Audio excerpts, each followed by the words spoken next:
It always Subscribe. starts the same way. Cocky grins. Big talk. A stage full of power-hungry players who think they're untouchable. And one voice in the crowd, quiet at first, then louder, clearer, until it's undeniable. This is a takedown story. But not the kind you expect. Let's rewind. Not to the fall. Not yet. First, the rise. Because to understand the crash, you need to see the climb. And trust me, it was all built on sand.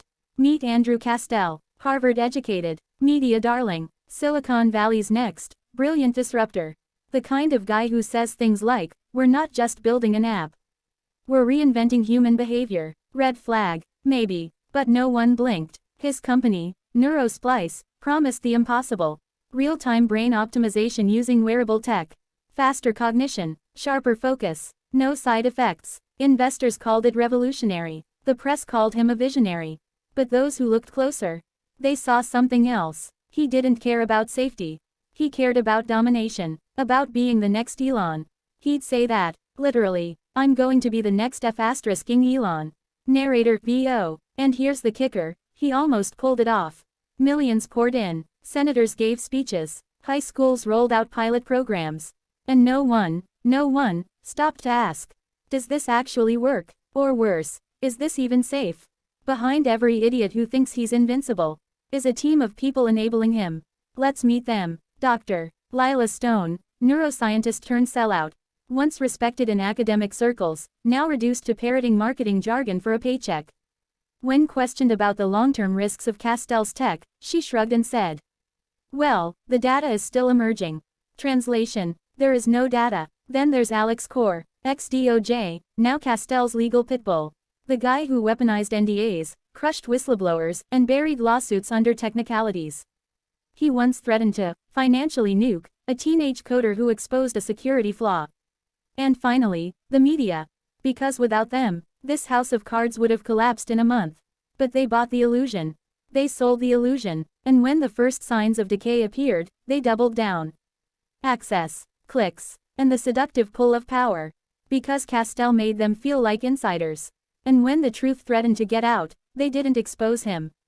They protected him. It took one moment, one mistake, to shatter it all. A user, teenage, smart, broke. He bought a second-hand NeuroSplice headset. Not through the app, not through a vendor, through a pawn shop. And within weeks, he had migraines, memory lapses, mood swings so violent, his parents thought he was possessed. But here's the catch, he was also a coder. And he hacked it. What he found, encrypted logs, illegal data harvesting, neurological pattern manipulation. Let that sink in. This wasn't about optimization. This was control. Castell was mapping decision-making in real time, and tweaking it. Little nudges, tiny behavioral shifts, enough to influence choice. And if you can influence choice, you can sell anything, or elect anyone. The implications, monstrous. And the kid, he went public, posted everything on an anonymous GitHub page. Then disappeared. Once the code was verified, the fallout was nuclear. Lawsuits, recalls, criminal charges. And Castell, he doubled down, held a press conference and said, we are not manipulating users. We are enhancing their natural potential. This is innovation. This is the future. And that's when the shift happened. People stopped listening, stopped believing, and for the first time, they looked at him, not as a genius, but as a fraud. One headline said it best. Game over, idiot. But this isn't the end. This is only the beginning.